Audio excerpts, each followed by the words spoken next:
Audio CD number 58 ಕಂಪಿಲ Uttar Pradesh ಅವ್ಯಕ್ತವಾಣಿ ತಾರೀಖ್ 11/4/1986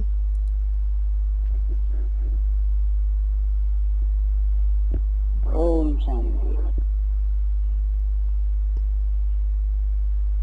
ये है 11/4/86 की अमृतवाणी। 12 नंबर के रजिस्टर में 87 पेज, 87 पेज। 11 अप्रैल 86 की अमृतवाणी।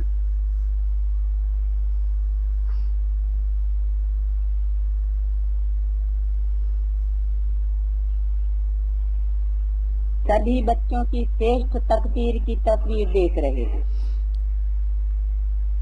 ಎಲ್ಲ ಮಕ್ಕಳದ್ದು ಶ್ರೇಷ್ಠ ಅದೃಷ್ಟದ ಶ್ರೇಷ್ಠ ಚಿತ್ರವನ್ನು ನೋಡ್ತಾ ಇದ್ದಾರೆ. तकदीरवान सभी बने, ಅದೃಷ್ಟವಂತರಂತೂ ಎಲ್ಲರೂ ಆಗಿದ್ದಾರೆ. लेकिन हर एक की तकदीर की तस्वीर की झलक अपनी अपनी। ಆದರೆ ಪ್ರತಿಯೊಬ್ಬರದ್ದು ಅದೃಷ್ಟದ ಚಿತ್ರ ಏನಿದೆ ಅದು ಎಲ್ಲರದ್ದು ತಮ್ಮದೇ ಆಗಿರುವಂಥ ಬೇರೆ ಬೇರೆ ಚಿತ್ರ ಆಗಿದೆ.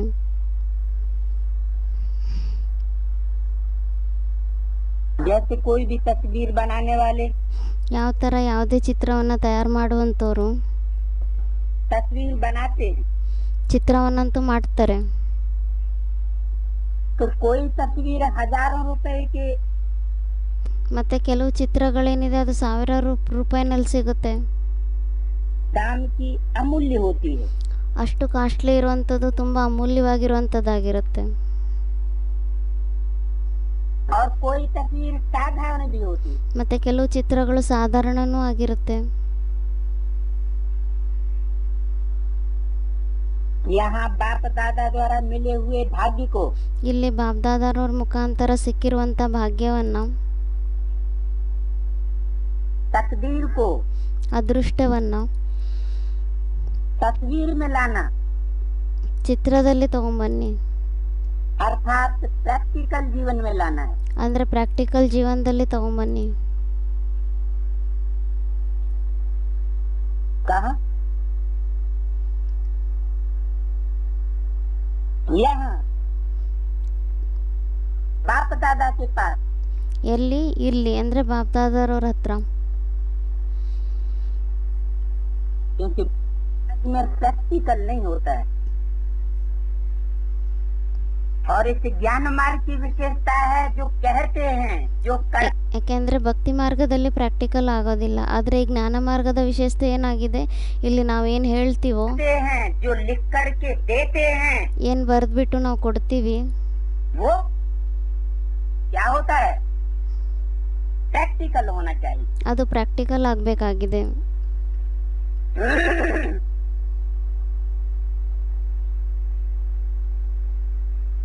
तो तकदीर को तस्वीर में लाना, ಮತ್ತೆ ಅದೃಷ್ಟವನ್ನ ಪ್ರಾಕ್ಟಿಕಲ್ನಲ್ಲಿ ಚಿತ್ರದ ರೂಪದಲ್ಲಿ ತರೋದು, इसका मतलब क्या हुआ? ಇದರ ಅರ್ಥನೇ ಏನಾಯ್ತು? बाप दादा तो तकदीर की तस्वीर बनाने आए हैं, ಬಾಬ್ದಾದ ಅಂತೂ ಅದೃಷ್ಟದ ಚಿತ್ರವನ್ನ ತಯಾರು ಮಾಡ್ಲಿಕ್ಕೋಸ್ಕರ ಬಂದಿದ್ದಾರೆ. लेकिन तस्वीर तकदीर वाली कब बने? ಆದರೆ ಆ ಚಿತ್ರ ಅದೃಷ್ಟ ಉಳ್ಳುವಂಥದ್ದು ಯಾವಾಗ ಆಗುತ್ತೆ? जब प्रैक्टिकल जीवन में आ जाए। ಯಾವಾಗ ಅದು ಪ್ರಾಕ್ಟಿಕಲ್ ಜೀವನದಲ್ಲಿ ಬರುತ್ತೋ ಆವಾಗ.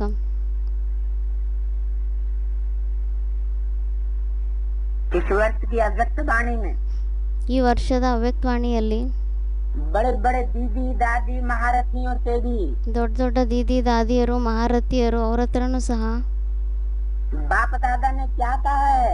ಎಲ್ಲರ ಹತ್ರನೂ ಬಾಬ್ದಾದ ಏನಂತ ಹೇಳಿದ್ರು, ಲಾಸ್ಟ್ನಲ್ಲಿ ಏನಂತ ಹೇಳಿದ್ರು? कथनी और करनी बाप दादा एक देखना चाहते। ಕಥನಿ ಮತ್ತು ಕರ್ಣಿ ಅಂದರೆ ಹೇಳೋದು ಮತ್ತು ಮಾಡೋದು ಎರಡೂ ಒಂದೇ ಆಗಿರಬೇಕು. ಆ ಥರ ಬಾಬ್ದಾದ ನೋಡ್ಲಿಕ್ಕೆ ಇಷ್ಟಪಡ್ತಾ ಇದ್ದಾರೆ. कथनी मन मुख से जो बोलते हैं, ಕಥನಿ ಅಂದರೆ ಮುಖದಿಂದ ನಾವೇನು ಹೇಳ್ತೀವಿ. करनी माना प्रैक्टिकल जीवन। ಕಥನಿ ಅಂದರೆ ಪ್ರಾಕ್ಟಿಕಲ್ ಜೀವನ. मुख से बोलना कोई बड़ी बात नहीं है, ಮುಖದಿಂದ ಹೇಳೋದೇನು ದೊಡ್ಡ ಮಾತಲ್ಲ. कागज में लिख के देना कोई बड़ी बात नहीं है, ಪೇಪರ್ನಲ್ಲಿ ಬರೆದು ಕೊಟ್ಬಿಡೋದು ಅದು ಏನು ದೊಡ್ಡ ಮಾತಲ್ಲ. लेकिन बड़ी बात क्या है? ಆದರೆ ದೊಡ್ಡ ಮಾತೇನಾಗಿದೆ? प्रैक्टिकल जीवन में उसको उतार के रख देना, ಪ್ರಾಕ್ಟಿಕಲ್ ಜೀವನದಲ್ಲಿ ಅದನ್ನು ತಗೊಂಬರ್ಬೇಕು, ಅದು ದೊಡ್ಡ ಮಾತು. ये बड़ी बात। तो इसमें अंतर हो जाता है, ಮತ್ತು ಇದರಲ್ಲಿ ವ್ಯತ್ಯಾಸ ಬಂದ್ಬಿಡುತ್ತೆ. इसमें कहने में करने में ಹೇಳೋದ್ರಲ್ಲಿ ಮತ್ತು ಮಾಡೋದ್ರಲ್ಲಿ अंतर हो जाता है। ವ್ಯತ್ಯಾಸ ಬಂದ್ಬಿಡುತ್ತೆ. तकदीर बनाने वाले ने एक ही समय ಅದೃಷ್ಟ ಬರೆಯುವಂಥವ್ರು ಒಂದೇ ಸಮಯದಲ್ಲಿ और एक ने ही ಮತ್ತು ಒಬ್ಬರಲ್ಲೇ सभी को तकदीर बांटी। ಒಬ್ಬರಿಗೆ ಅಲ್ಲ, ಎಲ್ಲರಿಗೂ ಅದೃಷ್ಟವನ್ನು ಹಂಚ್ತಾರೆ. किसने बांटी है? ಯಾರು ಹಂಚಿದ್ದಾರೆ? तकदीर बनाने वाले ने। ಅದೃಷ್ಟವನ್ನು ಮಾಡುವಂಥವ್ರು ಹಂಚಿದ್ದಾರೆ. एक ने ही बांटी है ಒಬ್ಬರೇ ಹಂಚಿದ್ದಾರೆ तकदीर, ಅದೃಷ್ಟವನ್ನು. अनेकों ने तकदीर नहीं बांटी है। ಅನೇಕರು ಅದೃಷ್ಟವನ್ನು ಹಂಚಿಲ್ಲ. बांटी सबको एक ने। ಹಂಚೋದೇನೋ ಎಲ್ಲರಿಗೂ ಒಬ್ಬರೇ ಹಂಚ್ತಾರೆ. कब बांटी? ಯಾವಾಗ ಹಂಚ್ತಾರೆ? ये एक के द्वारा तकदीर कब बांटी गई? ಇದು ಒಬ್ಬರ ಮುಖಾಂತರ ಅದೃಷ್ಟವನ್ನು ಯಾವಾಗ ಹಂಚಲಾಗುತ್ತೆ? जरूर संगम युग पर। ಖಂಡಿತವಾಗಿ ಸಂಗಮ ಯುಗದಲ್ಲೇ. लेकिन तकदीर को तस्वीर में लाने वाली हर आत्मा, ಆದರೆ ಅದೃಷ್ಟವನ್ನು ಚಿತ್ರದಲ್ಲಿ ಪ್ರಾಕ್ಟಿಕಲ್ನಲ್ಲಿ ತರುವಂಥ ಪ್ರತಿಯೊಂದು ಆತ್ಮ भिन्न भिन्न होने के कारण ಬೇರೆ ಬೇರೆ ಆಗಿರೋ ಕಾರಣದಿಂದ जो तस्वीर बनाई है ಏನು ಅದೃಷ್ಟವನ್ನು ಮಾಡಿಕೊಂಡಿದ್ದಾರೆ उसमें नंबरवार दिखाई दे रहे। ಅದರಲ್ಲಿ ನಂಬರ್ ವಾರ ಕಾಣಿಸ್ತಾ ಇದ್ದಾರೆ.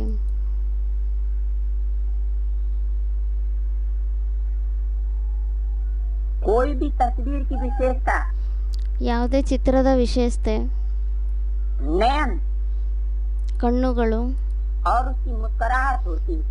ಮತ್ತು ಅದರ ಮುಗುಳ್ನಗು ಆಗಿರುತ್ತೆ.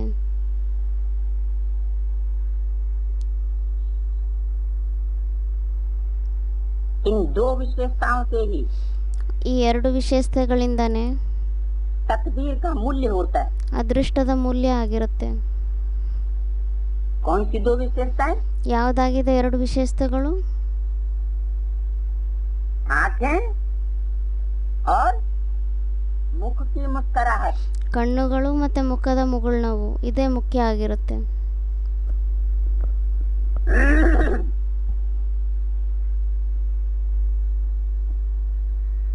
इन दो विशेषताओं से ही तस्वीर का मूल्य होता है। ಈ ಎರಡು ವಿಶೇಷತೆಗಳಿಂದಾನೇ ಚಿತ್ರದ ಮೂಲ್ಯ ಇರುತ್ತೆ. तो यहाँ भी तकदीर के तस्वीर को ಮತ್ತೆ ಅದಕ್ಕೋಸ್ಕರ ಇಲ್ಲೂ ಸಹ ಅದೃಷ್ಟದ ಚಿತ್ರವನ್ನು यही दो विशेषताएं ಇದೇ ಎರಡು ವಿಶೇಷತೆಗಳಾಗಿದೆ. नयन अर्थात रूहानी, ಕಣ್ಣುಗಳು ನಯನ ಅಂದರೆ ರೂಹಾನಿ ಸ್ಟೇಜ್ನಲ್ಲಿರೋದು, विश्व कल्याणकारी, ವಿಶ್ವ ಕಲ್ಯಾಣಕಾರಿ, रहम दिल, ಕರುಣೆಯ ಹೃದಯ ಉಳ್ಳಂಥವ್ರು, परोपकारी दृष्टि। ಪರೋಪಕಾರಿ ದೃಷ್ಟಿ. अगर दृष्टि में ये विशेषताएं हैं ಒಂದು ವೇಳೆ ದೃಷ್ಟಿಯಲ್ಲಿ ಎಲ್ಲ ವಿಶೇಷತೆಗಳು ಇದೆ ಅಂದರೆ तो भाग्य की तस्वीर श्रेष्ठ है। ಆವಾಗ ನಮ್ಮ ಭಾಗ್ಯದ ಅದೃಷ್ಟ ಏನಿದೆ ಅದು ಶ್ರೇಷ್ಠ ಆಗಿದೆ. मूल बात है दृष्टि ಮುಖ್ಯ ಮಾತೇ ಆಗಿದೆ ದೃಷ್ಟಿ और मुस्कुराहट। ಮತ್ತೆ मुगुळनगु, चेहरे की चमक, ಮತ್ತೆ ಮುಖದಲ್ಲಿರೋ ಹೊಳಪು. ये है सदा संतुष्ट रहने की संतुष्टता ಇದಾಗಿದೆ ಯಾವಾಗಲೂ ಸಂತುಷ್ಟರಾಗಿರುವಂಥ ಸಂತುಷ್ಟತೆ और प्रसन्नता की झलक। ಮತ್ತು ಪ್ರಸನ್ನತೆಯ ಒಂದು ಮುಖ. कब कब की नहीं, ಯಾವಾಗೋ ಒಂದೊಂದ್ಸತಿ ಆಗುವಂಥ ಮಾತಲ್ಲ. कैसी संतुष्टता और प्रसन्नता की झलक। ಯಾವ ಥರ ಸಂತುಷ್ಟತೆ ಮತ್ತು ಪ್ರಸನ್ನತೆ ಕಾಣಿಸ್ಬೇಕು ನಮ್ಮ ಮುಖದಿಂದ? सदा ಯಾವಾಗಲೂ ಕಾಣಿಸ್ಬೇಕು. हर परिस्थिति में ಯಾವಾಗಲೂ ಅಂದರೆ ಪ್ರತಿಯೊಂದು ಪರಿಸ್ಥಿತಿಯಲ್ಲಿ.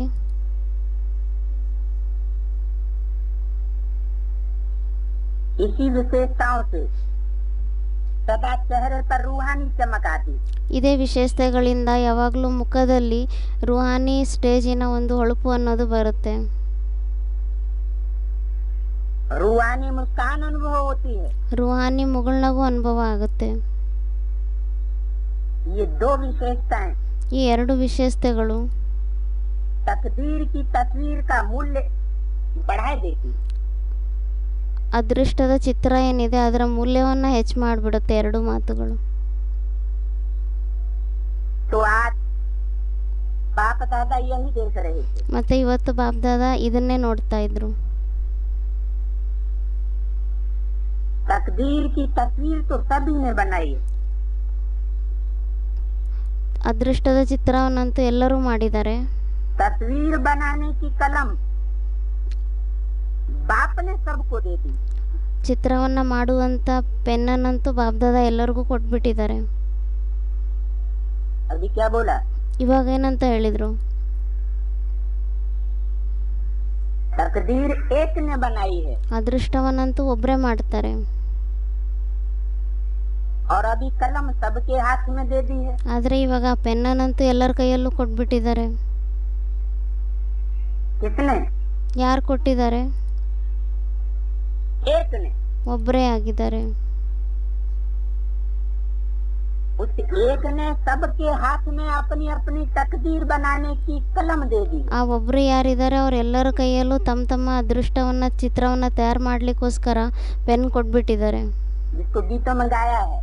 ಅದನ್ನ ಹಾಡುಗಳಲ್ಲೂ ಸಹ ಹಾಡಿದ್ದಾರೆ. तकदीर मुट्ठी में है हमारी।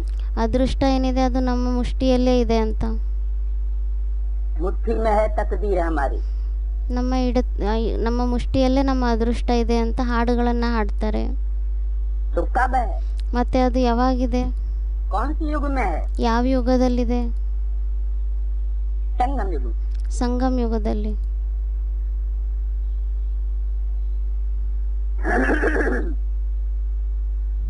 वो कलम है श्रेष्ठ स्मृति। ಆ ಪೆನ್ ಏನಾಗಿದೆ? ಶ್ರೇಷ್ಠ ಸ್ಮೃತಿಯ ಪೆನ್. श्रेष्ठ कर्मों का ज्ञान। ಶ್ರೇಷ್ಠ ಕರ್ಮದ ಜ್ಞಾನ.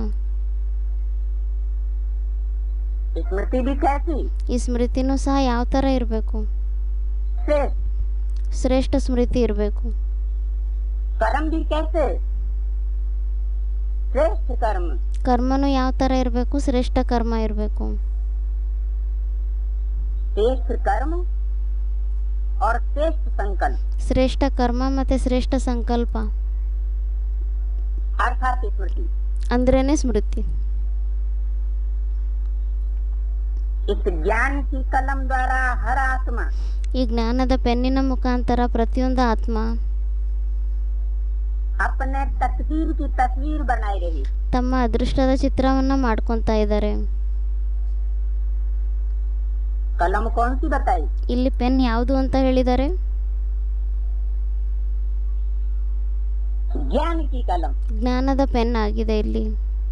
ज्ञानी तू आत्मा मुझे विशेष प्रिय है। ಜ್ಞಾನಿತು ಆತ್ಮ ನನಗೆ ವಿಶೇಷ ಪ್ರಿಯ ಆಗಿದ್ದಾರೆ. क्यों कहा?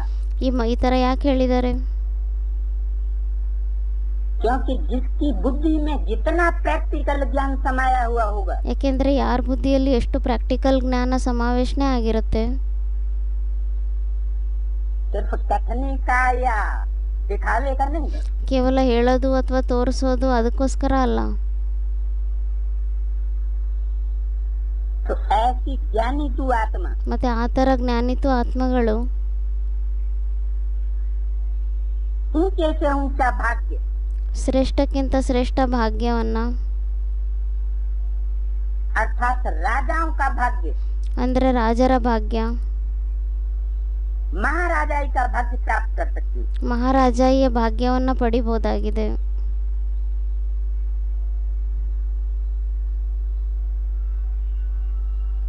और बहुतों ने अपनी तकदीर बना भी ली। ಮತ್ತೆ ತುಂಬಾ ಜನಗಳು ತಮ್ಮ ಅದೃಷ್ಟವನ್ನ ಮಾಡಿಕೊಂಡು ಬಿಟ್ಟಿದ್ದಾರೆ. बनाए रहे हैं और बहुतों ने अपनी तकदीर बनाए भी ली है। ತುಂಬಾ ಜನಗಳು ಮಾಡ್ತಾನೂ ಇದ್ದಾರೆ ಇವಾಗ, ಮತ್ತೆ ತುಂಬಾ ಜನಗಳು ಮೊದಲು ಸಹ ಮಾಡಿ ಮುಗಿಸ್ಬಿಟ್ಟಿದ್ದಾರೆ.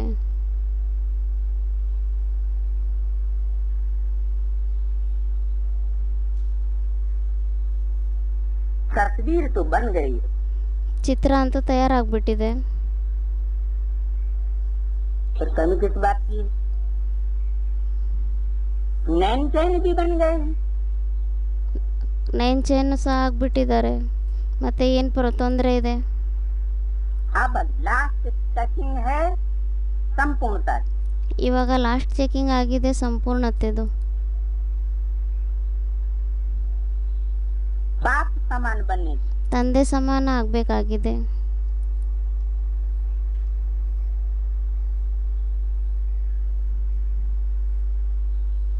डबल विदेशी क्या ज्यादा पसंद करते हैं? ಡಬಲ್ ವಿದೇಶಿಗಳು ಏನ್ ಜಾಸ್ತಿ ಇಷ್ಟಪಡ್ತಾರೆ?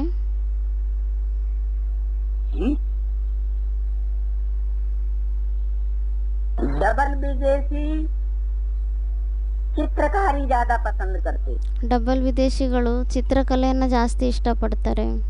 चित्र बनाना ज्यादा पसंद है। ಅವರಿಗೆ ಚಿತ್ರಗಳನ್ನ ಮಾಡೋ ಜಾಸ್ತಿ ಇಷ್ಟ ಆಗಿದೆ.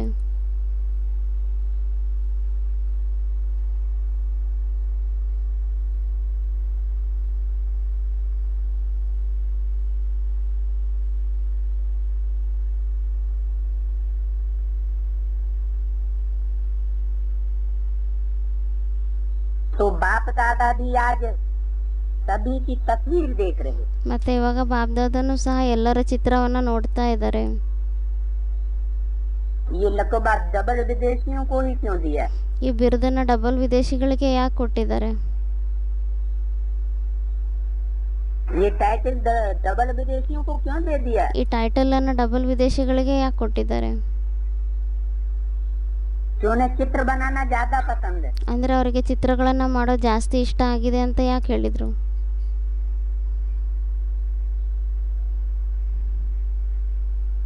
क्योंकि बाप और बाप के दिए हुए ज्ञान को ಯಾಕೆಂದ್ರೆ ತಂದೆ ಮತ್ತೆ ತಂದೆ ಕೊಟ್ಟಿರುವಂತ ಜ್ಞಾನವನ್ನ और बाप के बच्चों को ಮತ್ತೆ ತಂದೆಯ ಮಕ್ಕಳನ್ನ पहचानना, ಅವರನ್ನ ಗುರುತಿಸ್ಕೊಳ್ಳೋದು ज्ञान की दृष्टि के आधार पर, ಜ್ಞಾನದ ದೃಷ್ಟಿಯ ಆಧಾರದಿಂದ इसमें डबल विदेशी आगे जाते। ಇದರಲ್ಲಿ ಡಬಲ್ ವಿದೇಶಿಗಳೇ ಮುಂದೆ ಹೋಗ್ತಾರೆ. इसीलिए बोला है कि डबल विदेशी बाप को प्रत्यक्ष करते।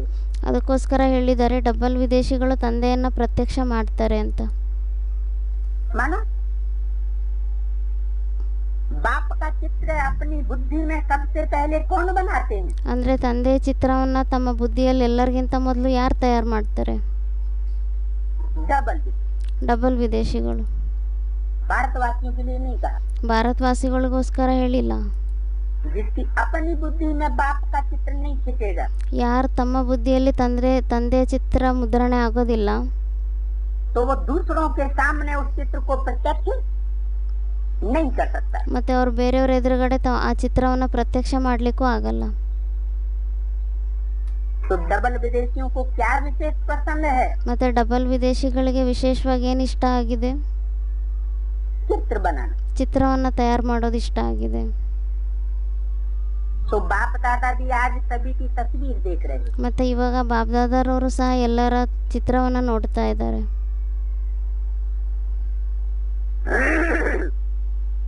हर एक अपनी तस्वीर देख सकते हैं ना? ಪ್ರತಿಯೊಬ್ರು ತಮ್ಮ ಚಿತ್ರವನ್ನ ನೋಡಬಹುದಾಗಿದೆ ಅಲ್ವಾ?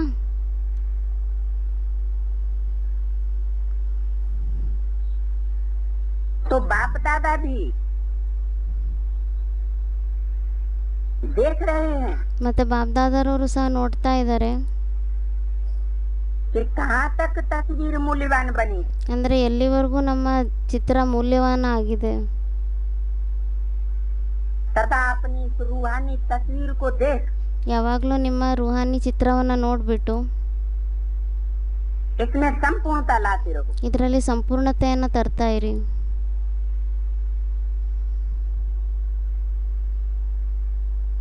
विश्व की आत्माओं से तो श्रेष्ठ हो ही, ವಿಶ್ವದ ಆತ್ಮಗಳಿಗಿಂತ ಶ್ರೇಷ್ಠ ಅಂತೂ ಆಗಿದ್ದೀರಾ, इसमें तो कोई शक नहीं. ಇದರಲ್ಲಂತೂ ಏನು ಸಂದೇಹನೇ ಇಲ್ಲ.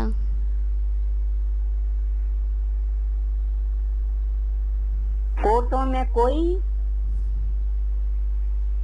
और कोई में भी कोई ಕೋಟಿಯಲ್ಲಿ ಕೆಲವರು ಮತ್ತು ಕೆಲವರಲ್ಲೂ ಕೆಲವರು अमूल्य व श्रेष्ठ भाग्यवान तो हो ही, ಅಮೂಲ್ಯವಾಗಿರುವಂಥವ್ರು ಅಂದರೆ ಶ್ರೇಷ್ಠ ಭಾಗ್ಯವುಳ್ಳವರಂತೂ ಆಗಿದ್ದೀರಾ. लेकिन एक हैं श्रेष्ठ और दूसरे हैं श्रेष्ठ से श्रेष्ठ. ಅದಕ್ಕೆ ಬಾಬಾ ಹೇಳ್ತಾರೆ, ಒಬ್ಬರಂತೂ ಆಗಿದ್ದಾರೆ ಶ್ರೇಷ್ಠ, ಇನ್ನೊಬ್ಬರಾಗಿದ್ದಾರೆ ಶ್ರೇಷ್ಠಕ್ಕಿಂತನೂ ಶ್ರೇಷ್ಠ.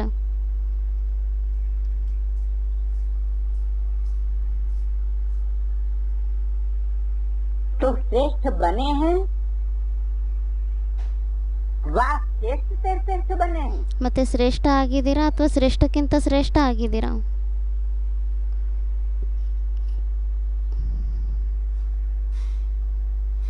क्या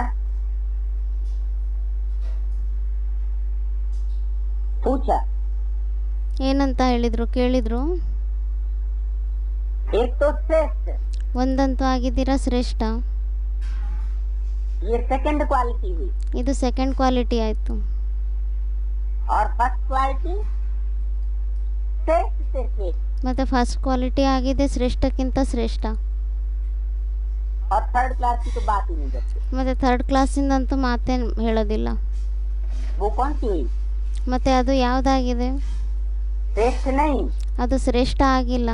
लेकिन श्रेष्ठ नहीं होंगे तो क्या होंगे? ಆದರೆ ಶ್ರೇಷ್ಠ ಆಗಿಲ್ಲ ಅಂದರೆ ಮತ್ತೇನಾಗಿರ್ತಾರೆ? बोलना ही बेकार. ಅದಂತೂ ಹೇಳೋದೇ ವೇಸ್ಟ್ ಆಗಿದೆ. क्या होंगे? ಏನಾಗಿರ್ತಾರೆ? भ्रष्ट. ಭ್ರಷ್ಟ ಆಗಿರ್ತಾರೆ.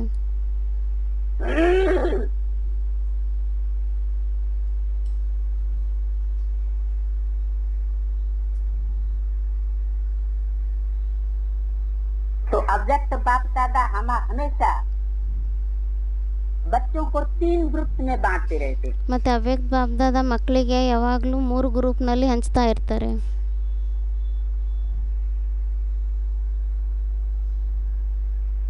तो श्रेष्ठ बने हैं व श्रेष्ठ से श्रेष्ठ बने हैं. ಮತ್ತೆ ಶ್ರೇಷ್ಠರಾಗಿದ್ದೀರಾ ಅಥವಾ ಶ್ರೇಷ್ಠಕ್ಕಿಂತ ಶ್ರೇಷ್ಠ ಆಗಿದ್ದೀರಾ? पूछा.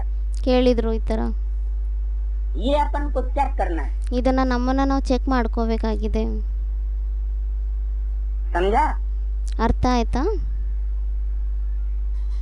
डबल विदेशी रेस करेंगे ना, ಡಬಲ್ ವಿದೇಶಿಗಳು ರೇಸ್ ಮಾಡ್ತೀರಾ ಅಲ್ವಾ? इस बात में ಯಾವ ಮಾತಿನಲ್ಲಿ? श्रेष्ठ से श्रेष्ठ बनने में, श्रेष्ठ से श्रेष्ठ अपना चित्र तैयार करने में, ಶ್ರೇಷ್ಠಕ್ಕಿಂತ ಶ್ರೇಷ್ಠ ಆಗೋದ್ರಲ್ಲಿ ಮತ್ತು ಶ್ರೇಷ್ಠಕ್ಕಿಂತ ಶ್ರೇಷ್ಠ ತಮ್ಮ ಚಿತ್ರವನ್ನು ತಯಾರು ಮಾಡೋದ್ರಲ್ಲಿ पुरुषार्थ की रेस करेंगे ना. ಪುರುಷಾರ್ಥದ ರೇಸ್ ಮಾಡ್ತೀರಾ ಅಲ್ವಾ? आगे नंबर लेना है ಮುಂದೆ ನಂಬರ್ ತಗೋಬೇಕಾಗಿದೆ व आगे वालों को देख करके खुश होना है. ಅಥವಾ ಮುಂದೆ ಬರೋರನ್ನ ನೋಡ್ಬಿಟ್ಟು ಖುಷಿ ಪಡಬೇಕಾಗಿದೆನಾ?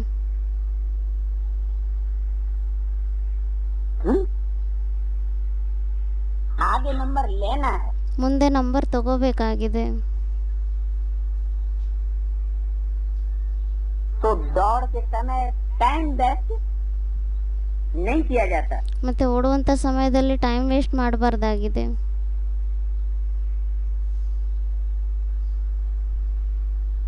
हाँ, देख देख करके खुश होना भी आवश्यक है. ಹಾಂ, ನೋಡಿ ನೋಡಿ ಖುಷಿ ಪಡೋದು ಸಹ ಅವಶ್ಯಕತೆ ಇದೆ ಅದರದ್ದು.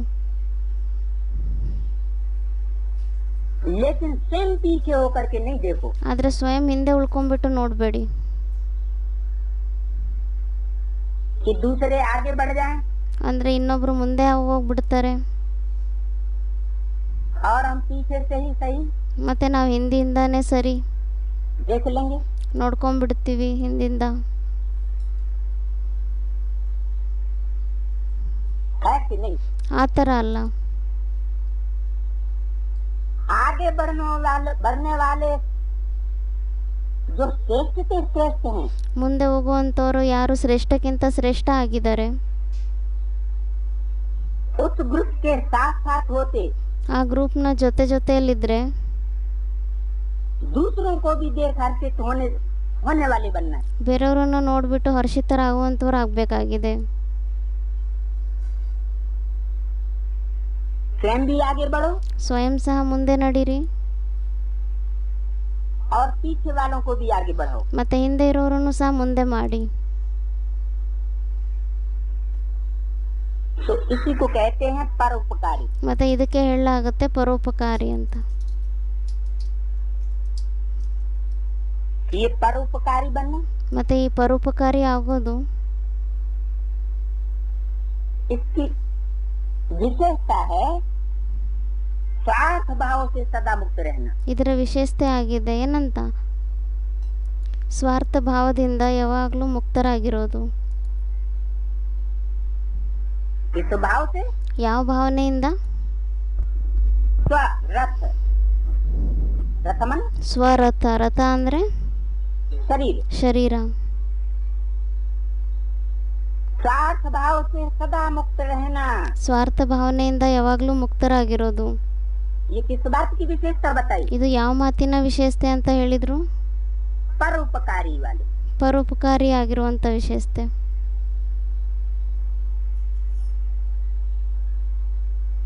हर परिस्थिति में ಪ್ರತಿಯೊಂದು ಪರಿಸ್ಥಿತಿಯಲ್ಲಿ क्या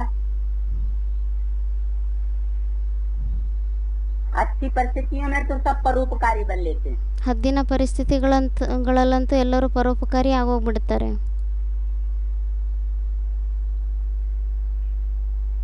हर परिस्थिति में हर कार्य में ಪ್ರತಿಯೊಂದು ಪರಿಸ್ಥಿತಿಗಳಲ್ಲಿ ಪ್ರತಿಯೊಂದು ಕಾರ್ಯದಲ್ಲಿ हर प्रकार के सहयोगी संगठन में ಪ್ರತಿಯೊಂದು ಪ್ರಕಾರದ ಸಹಯೋಗಿ ಸಂಘಟನೆಯಲ್ಲಿ जितना निस्वार्थपना होगा ಎಷ್ಟು ನಿಸ್ವಾರ್ಥಪನ ಇರುತ್ತೆ उतना ही परोपकारी होगा। ಅಷ್ಟೇನೆ ಪರೋಪಕಾರಿ ಆಗಿರ್ತಾರೆ.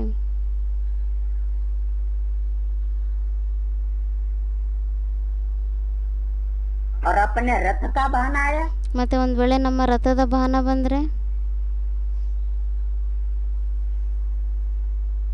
कहीं रथ को चोट न लगे, ಅಂದ್ರೆ ಒಂದ್ ವೇಳೆ ಎಲ್ಲೂ ಶರೀರಕ್ಕೆ ರಥಕ್ಕೆ ಪೆಟ್ಟು ಬೀಳಬಾರದು ಅಂತ,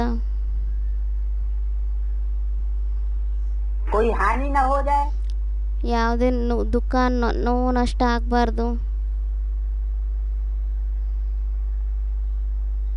कोई घाटा न पड़ जाए, ಯಾವುದೇ ನಷ್ಟ ಆಗಬಾರ್ದು.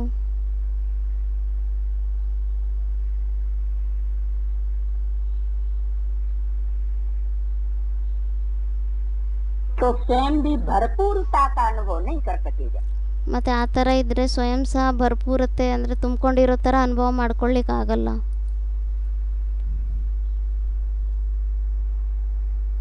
तो सदा प्राप्ति स्वरूप की स्थिति में होना है, ಮತ್ತೆ ಯಾವಾಗಲೂ ಪ್ರಾಪ್ತಿ ಸ್ವರೂಪದ ಸ್ಥಿತಿಯಲ್ಲಿ ಇರಬೇಕಾಗಿದೆ.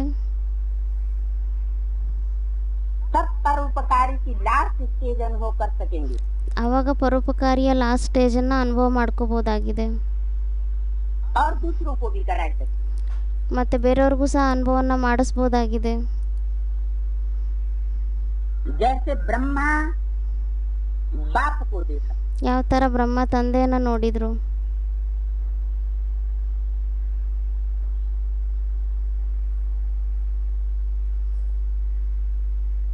किसको देखा ಯಾರನ್ನ ನೋಡಿದ್ರಿ? है? ब्रह्मा बाप को देखा। ಬ್ರಹ್ಮ ತಂದೆಯನ್ನು ನೋಡಿದ್ರಿ. ये माँ बाप दोनों इकट्ठे क्यों कर दिए? ಇಲ್ಲಿ ತಂದೆ ತಾಯಿ ಇಬ್ರು ಒಟ್ಟಿಗೆ ಯಾಕೆ ಸೇರಿಸ್ಬಿಟ್ರು?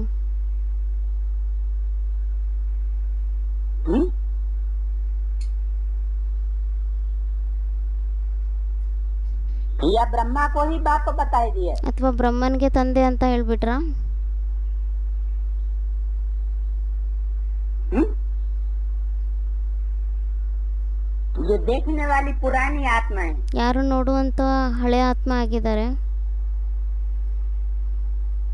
पुराने से पुराने, ಹಳೆದಕ್ಕಿಂತ ಹಳೆ ಆತ್ಮ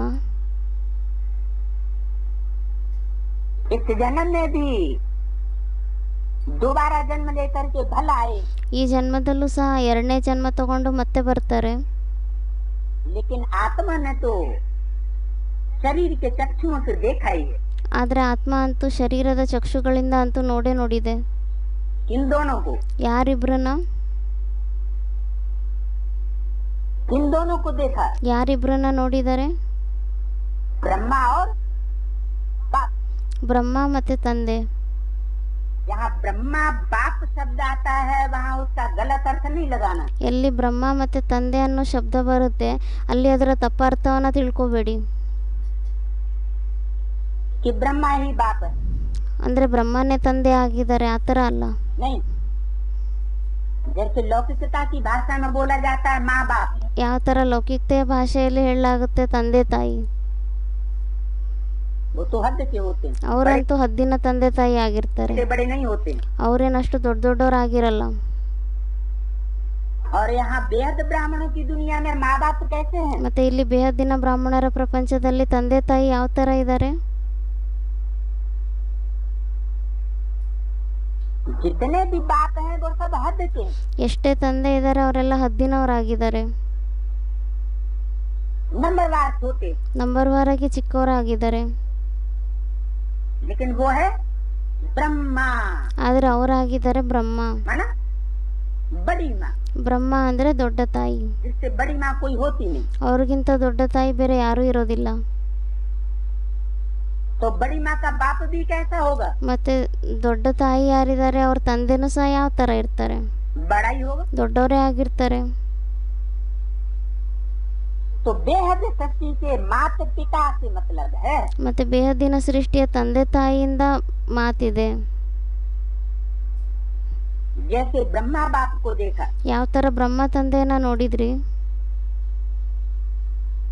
लास्ट समय की स्थिति में भी उपराम, ಲಾಸ್ಟ್ ಕೊನೆಯ ಟೈಮಿನ ಸ್ಟೇಜ್ ಏನಿತ್ತು, ಅವ್ರದ್ದು ಸ್ಥಿತಿ ಏನಿತ್ತು, ಅದರಲ್ಲೂ ಸಹ ಅವ್ರದ್ದು ಉಪರಾಮ ಸ್ಥಿತಿ ಆಗಿತ್ತು.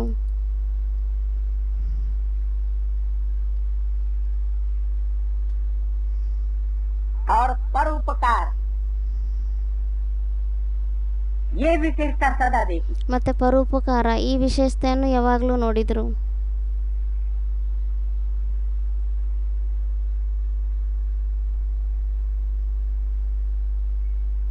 तो ऐसी आत्माओं की तकदीर भी कैसी होगी? ಮತ್ತೆ ಆ ಥರ ಆತ್ಮಗಳ ಅದೃಷ್ಟನು ಯಾವ ಥರ ಇರುತ್ತೆ? श्रेष्ठ से श्रेष्ठ होगी ಶ್ರೇಷ್ಠಕ್ಕಿಂತ ಶ್ರೇಷ್ಠ ಆಗಿರುತ್ತಾ? या सिर्फ श्रेष्ठ होगी ಅಥವಾ ಕೇವಲ ಶ್ರೇಷ್ಠ ಆಗಿರುತ್ತಾ? या थर्ड क्लास होगी? ಅಥವಾ ಥರ್ಡ್ ಕ್ಲಾಸ್ ಆಗಿರುತ್ತಾ? जरूर श्रेष्ठ से श्रेष्ठ ही तकदीर होगी। ಖಂಡಿತವಾಗಿ ಶ್ರೇಷ್ಠಕ್ಕಿಂತ ಶ್ರೇಷ್ಠ ಅದೃಷ್ಟನೇ ಆಗಿರುತ್ತೆ. स्व के प्रति कुछ भी स्वीकार नहीं किया, ಸ್ವಗೋಸ್ಕರ ಏನು ಸ್ವೀಕಾರ ಮಾಡೋದಿಲ್ಲ.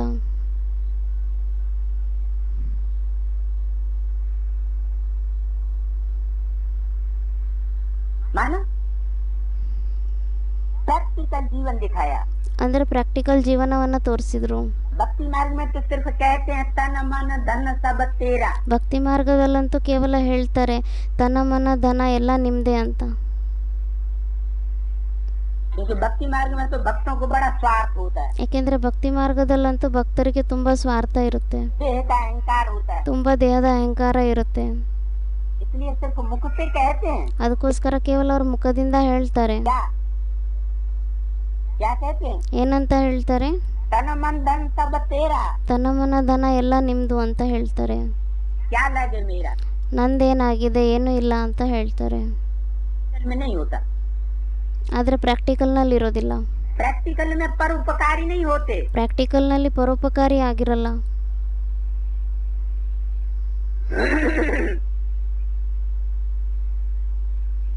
और ज्ञानी ज्ञानी किसको कहें? ಮತ್ತೆ ಜ್ಞಾನದಲ್ಲಿ ಜ್ಞಾನಿ ಅಂತ ಇಲ್ಲಿ ಯಾರಿಗೆ ಹೇಳಲಾಗುತ್ತೆ? तो बाप दादा की ये विशेषता सदा देखी। ಮತ್ತೆ ಬಾಬ್ದಾದಾರವರ ಈ ವಿಶೇಷತೆಯನ್ನ ಯಾವಾಗಲೂ ನೋಡಿದ್ರು. स्व के प्रति कुछ भी स्वीकार नहीं किया, ಅವರು ಸ್ವಗೋಸ್ಕರ ಏನು ಸ್ವೀಕಾರ ಮಾಡಲಿಲ್ಲ, न महिमा स्वीकार की ಅವರ ಮಹಿಮೆನೂ ಸ್ವೀಕಾರ ಮಾಡ್ಕೊಳ್ಳಿಲ್ಲ, और न कोई वस्तु स्वीकार की। ಮತ್ತು ಯಾವುದೇ ವಸ್ತುನೂ ಸ್ವೀಕಾರ ಮಾಡ್ಕೊಳ್ಳಿಲ್ಲ.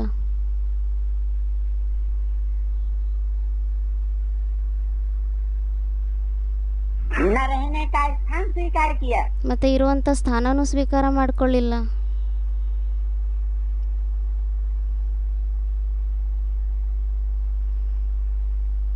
क्या ऐसे नहीं मन में कभी संकल्प आया कि ये महल मारियां अटारियां हो, ಆ ಥರ ಅಲ್ಲ, ಯಾವತ್ತಾದ್ರೂ ಮನಸ್ಸಲ್ಲಿ ಸಂಕಲ್ಪ ಬಂದಿರುತ್ತೆ ಇರ್ಲಿಕ್ಕೋಸ್ಕರ ದೊಡ್ಡ ದೊಡ್ಡ ಅರಮನೆಗಳು ಇರಬೇಕು ಅಂತ.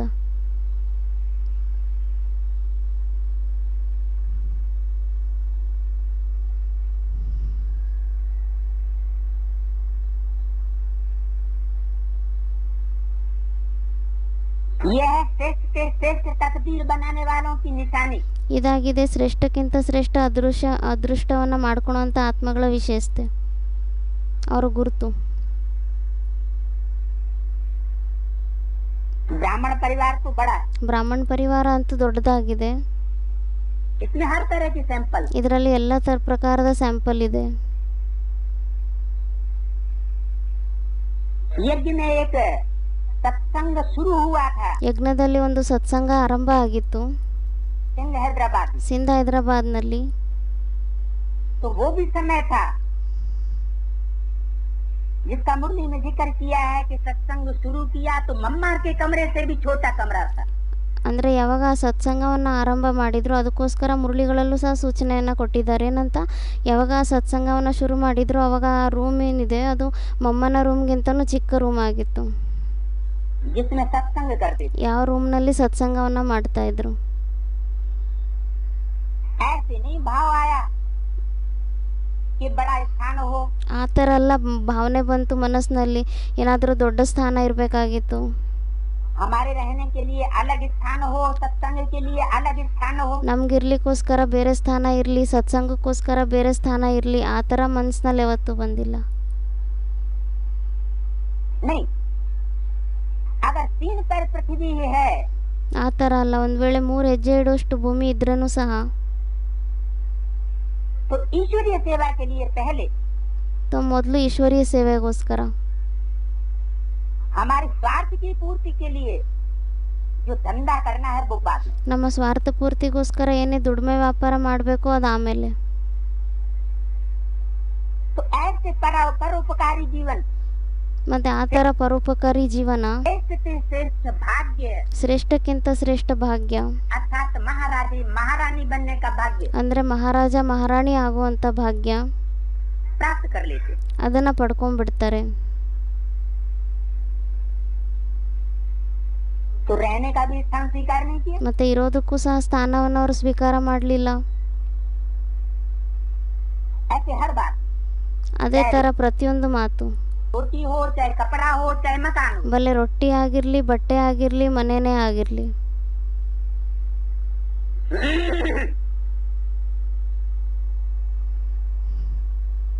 और आजकल के घर में स्थापन करने वाले ब्राह्मणों की दशा क्या है? ಮತ್ತು ಇವಾಗಿನ ಧರ್ಮ ಸ್ಥಾಪನೆ ಮಾಡುವಂಥ ಬ್ರಾಹ್ಮಣರ ಸ್ಥಿತಿ ಏನಾಗಿದೆ? जिज्ञासुओं के बाल बच्चों को चाहे दूध न मिले, ಅಂದರೆ ಯಾರೇ ಸ್ಟೂಡೆಂಟ್ಗಳು ಇರ್ತಾರೆ ಅವ್ರೇನು ಮಾಡ್ತಾರೆ, ತಮ್ಮ ಮಕ್ಕಳು ಮೊಮ್ಮಕ್ಕಳಿಗೆ ಬಲೆ ಹಾಲು ಸಿಗಲಿಲ್ಲ ಅಂದ್ರೇನು, रहने के लिए मड़ैया न मिले, ಇರ್ಲಿಕ್ಕೋಸ್ಕರ ಮನೆನೂ ಸಿಗಲ್ಲ, लेकिन धर्म स्थापना करने वाले ब्राह्मणों के लिए महल मालियां अटारियां ಆದರೆ ಧರ್ಮ ಸ್ಥಾಪನೆ ಮಾಡುವಂಥ ಬ್ರಾಹ್ಮಣರಿಗೋಸ್ಕರ ಅರಮನೆಗಳನ್ನು ಖಂಡಿತವಾಗಿ ಕಟ್ಕೊಡ್ತಾರೆ. जरूर होनी चाहिए।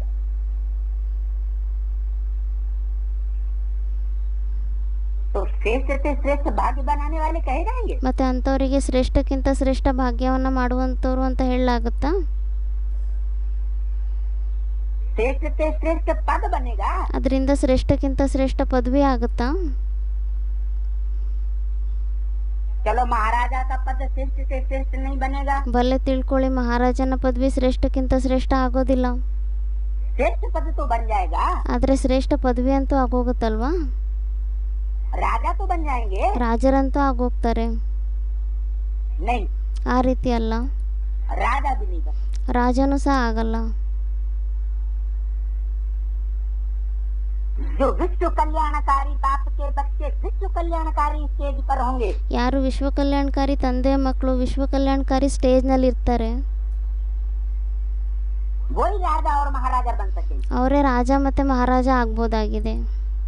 क्योंकि इसके लिए शर्त है त्यागी और तपस्वी जीवन. ಯಾಕೆಂದರೆ ಇದಕ್ಕೋಸ್ಕರ ಚಾಲೆಂಜ್ ಆಗಿದೆ, ತ್ಯಾಗಿ ಮತ್ತು ತಪಸ್ವಿ ಜೀವನ ಬೇಕಾಗಿದೆ. परोपकारी जीवन, ಪರೋಪಕಾರಿ ಜೀವನ ಇರಬೇಕು, स्वार्थी जीवन नहीं. ಸ್ವಾರ್ಥಿ ಜೀವನ ಇರಬಾರ್ದು. प्रैक्टिकल में इसकी परीक्षा ली जाएगी. ಪ್ರಾಕ್ಟಿಕಲ್ನಲ್ಲಿ ಇದರ ಪರೀಕ್ಷೆ ತಗೋಬೇಕಾಗುತ್ತೆ.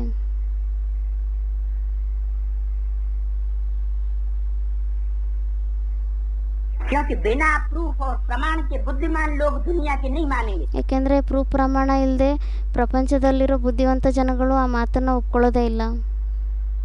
ये जन्म जन्मांतर की राजा बनने वाली आत्मा है. ಅಂದರೆ ಇವರು ಜನ್ಮ ಜನ್ಮಾಂತರದ ರಾಜರಾಗುವಂಥ ಆತ್ಮಗಳಾಗಿದ್ದಾರೆ ಅಂತ.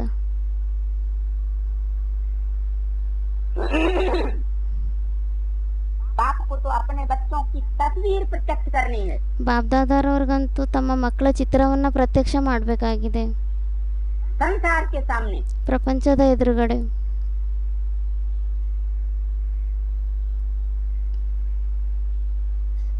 तो बाप दादा ने न महिमा स्वीकार की, ಮತ್ತು ಬಾಬ್ದಾದಾರವರು ಮಹಿಮೆಯನ್ನು ಸ್ವೀಕಾರ ಮಾಡಿಕೊಳ್ಳಿಲ್ಲ, न वस्तु स्वीकार की, ಮತ್ತು ವಸ್ತುನೂ ಸ್ವೀಕಾರ ಮಾಡಿಕೊಳ್ಳಿಲ್ಲ, न रहने का स्थान स्वीकार किया. ಮತ್ತು ಇರುವಂಥ ಸ್ಥಾನನೂ ಸ್ವೀಕಾರ ಮಾಡಲಿಲ್ಲ. कब की बात बताई? ಇದು ಯಾವಾಗಿನ ಮಾತನ್ನು ಹೇಳಿದರು? ये बात कब की बताई? ಈ ಮಾತು ಯಾವಾಗಿನ ಮಾತನ್ನು ಹೇಳಿದರು?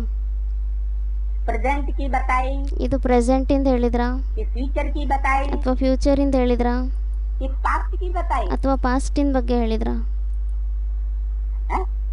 प्रेजेंट की बताई. ಪ್ರೆಸೆಂಟಿನ ಮಾತನ್ನು ಹೇಳಿದ್ರಾ?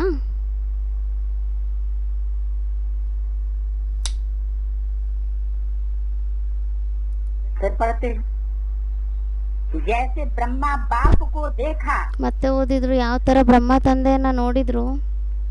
लास्ट समय की स्थिति में उपराम और उपकारी, ಲಾಸ್ಟ್ ಟೈಮಿನ ಸ್ಟೇಜ್ನಲ್ಲೂ ಸಹ ಪರೋಪಕಾರಿಯಾಗಿದ್ರು, ಉಪರಾಮ ಸ್ಟೇಜ್ ಆಗಿತ್ತು. विशेषता सदा देखी. ಆ ವಿಶೇಷತೆಯನ್ನು ಯಾವಾಗಲೂ ನೋಡಿದ್ರು ಅವ್ರದ್ದು. देखते हो ये नहीं कहा, ನೋಡ್ತೀರಾ ಅಂತ ಹೇಳಲಿಲ್ಲ, देखेंगे ये नहीं कहा, ಮುಂದೆ ನೋಡ್ತೀವಿ ಈ ಥರನೂ ಹೇಳಲಿಲ್ಲ. ಏನಂತ ಹೇಳಿದ್ರು? देखी. तो किस समय की बात बताई? ನೋಡಿದೀವಿ ಅಂತ ಹೇಳಿದ್ರು. ಅಂದರೆ ಇದು ಯಾವ ಟೈಮಿನ ಮಾತನ್ನು ಹೇಳಿದ್ದು? लास्ट माना पास्ट. ಲಾಸ್ಟ್ ಟೈಮಿಂದು ಅಂದರೆ ಪಾಸ್ಟಿನ ಮಾತನ್ನು ಹೇಳಿದರು. पास्ट की क्यों बताई? ಪಾಸ್ಟಿನ ಮಾತು ಅಂತ ಯಾಕೆ ಹೇಳಿದರು? क्योंकि पास्ट का जो पीरियड था, माता पिता का पार्ट बजाने वाला, ಯಾಕೆಂದರೆ ಪಾಸ್ಟ್ನಲ್ಲಿ ಏನು ಪೀರಿಯಡ್ ಇತ್ತು, ತಂದೆ ತಾಯಿಯ ಪಾತ್ರ ಮಾಡುವಂಥ ಪೀರಿಯಡ್, वो करणहार का पार्ट था. ಅದು ಕರನ್ಹಾರ್ ಅಂದರೆ ಮಾಡಿ ತೋರಿಸುವಂಥ ಪಾತ್ರ ಆಗಿತ್ತು. पास्ट की बातों को वर्तमान में ऐड नहीं करना. ಪಾಸ್ಟ್ನಲ್ಲಿ ಆಗಿರುವಂಥ ಮಾತುಗಳನ್ನು ವರ್ತಮಾನ ಸಮಯದಲ್ಲಿ ಆ್ಯಡ್ ಮಾಡಬೇಡಿ. क्यों? ಯಾಕೆ? ब्रह्मा बाप ने जो पास्ट में पार्ट बजाया है, ಯಾಕೆಂದರೆ ಬ್ರಹ್ಮ ತಂದೆ ಪಾಸ್ಟ್ನಲ್ಲಿ ಏನು ಪಾತ್ರವನ್ನು ಮಾಡಿದ್ದಾರೆ, वही करणहार का पार्ट था. ಅದೇ ಮಾಡಿ ತೋರಿಸುವಂಥ ಪಾತ್ರ ಆಗಿತ್ತು. उस समय करावनहार का पार्ट नहीं था. ಆ ಸಮಯದಲ್ಲಿ ಮಾಡಿಸುವಂಥ ಪಾತ್ರ ಆಗಿರಲಿಲ್ಲ. और अब ये आस नहीं रखना ಮತ್ತು ಇವಾಗ ಈ ಆಸೆಯನ್ನು ಇಟ್ಕೋಬೇಡಿ, कि बाप खुद क्या कर रहा है. ತಂದೆ ಸ್ವಯಂ ಏನು ಮಾಡ್ತಾ ಇದ್ದಾರೆ ಅಂತ. क्यों? ಯಾಕೆ? क्योंकि बाप इस समय करणहार की स्टेज पर नहीं. ಯಾಕೆಂದರೆ ತಂದೆ ಈ ಸಮಯದಲ್ಲಿ ಮಾಡಿ ತೋರಿಸುವಂಥ ಸ್ಟೇಜ್ನಲ್ಲಿಲ್ಲ. बाप बच्चों से कराएगा. ತಂದೆ ಮಕ್ಕಳಿಂದ ಮಾಡಿಸ್ತಾರೆ.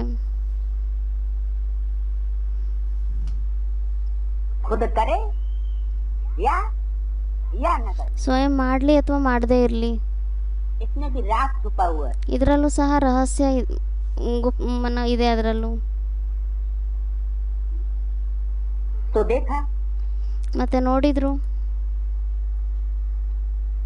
कि ब्रह्मा बाप ने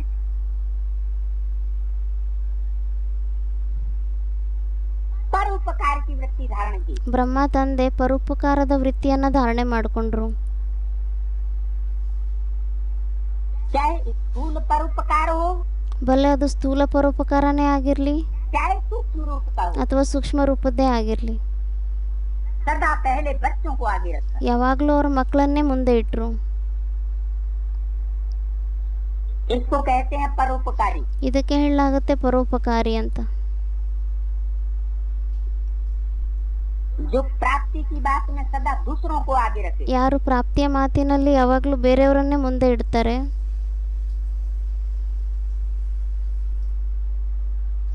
और त्याग की बात में सदा अपने को आगे रखे। ಮತ್ತೆ ತ್ಯಾಗದ ಮಾತಿನಲ್ಲಿ ಯಾವಾಗಲೂ ಸ್ವಯಂವನ್ನ ಮುಂದೆ ಇಡ್ತಾರೆ.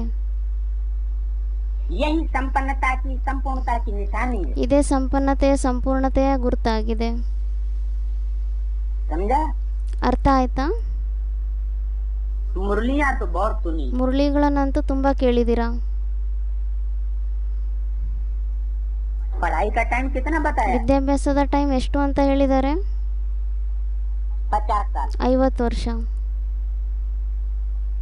तो अब कितने साल हो गए? ಮತ್ತೆ ಇವಾಗ ಎಷ್ಟು ವರ್ಷಗಳಾಗಿದೆ? अब तो 50 नहीं, 54 ईयर। ಇವಾಗಂತೂ 64 ವರ್ಷ ಆಗೋಯ್ತು. तो और 4 साल ज्यादा हो गए, ಮತ್ತೆ ಇನ್ನೂ 4 ವರ್ಷ ಜಾಸ್ತಿ ಆಗೋಯ್ತು. क्योंकि पढ़ाई के पीरियड में सुनना ज्यादा होता है। ಯಾಕೆಂದ್ರೆ ವಿದ್ಯಾಭ್ಯಾಸದ ಟೈಮ್ನಲ್ಲಿ ಕೇಳೋದು ಜಾಸ್ತಿ ಇರುತ್ತೆ, सुनाना भी होता है, सुनना भी होता है। ಹೇಳೋದು ಇರುತ್ತೆ, ಕೇಳೋದು ಇರುತ್ತೆ. तो मुरलियां तो बहुत सुनी। ಮತ್ತೆ ಮುರಳಿಗಳನ್ನಂತೂ ತುಂಬಾ ಕೇಳಿದ್ದೀರಾ. अब मुरलीधर बन करके सदा नाचते ಇವಾಗ ಮುರಳೀಧರ ಆಗ್ಬಿಟ್ಟು ಯಾವಾಗಲೂ ಡ್ಯಾನ್ಸ್ ಮಾಡ್ತಾ और नचाते रहो। ಬೇರೆಯವ್ರಿಗೂ ಡ್ಯಾನ್ಸ್ ಮಾಡಿಸ್ತಾ ಇರಿ.